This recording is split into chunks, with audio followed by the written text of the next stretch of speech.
صحابي البايكرز صباح الفل عليكم، والنهارده بنتكلم في موضوع مهم جدا وهو منظفات دورة الوقود.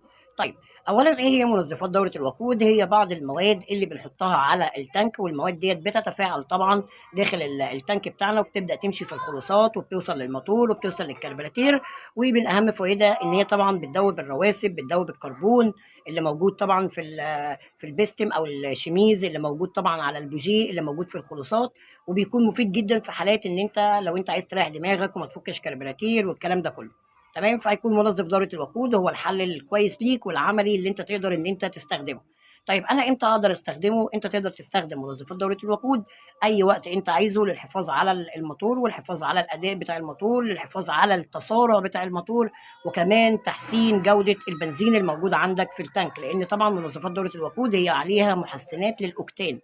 فبالتالي هي بتزود طبعا الاحتراق، بتزود التصارع، بتزود الاداء، فهي ليها برضو فوائد يعني نوعا ما كويسه جدا.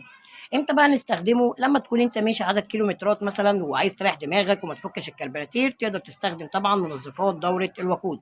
كمان تقدر تستخدمه لما تحس باعراض ان الكربراتير خلاص بيودع معاك، زي مثلا الكربراتير بيتفتف، الكربراتير بيقطع. انت عارف طبعا انت ماشي عدد كيلومترات وعارف انت بتمشي قد ايه، وعارف طبعا انت بتحط بنزين منين، فانت بتبقى عارف ان هل في رواسب ولا لا، او بمعنى صح ادرى واحد يعني بيكون بالسكوتر بتاعه هو اللي راكب السكوتر.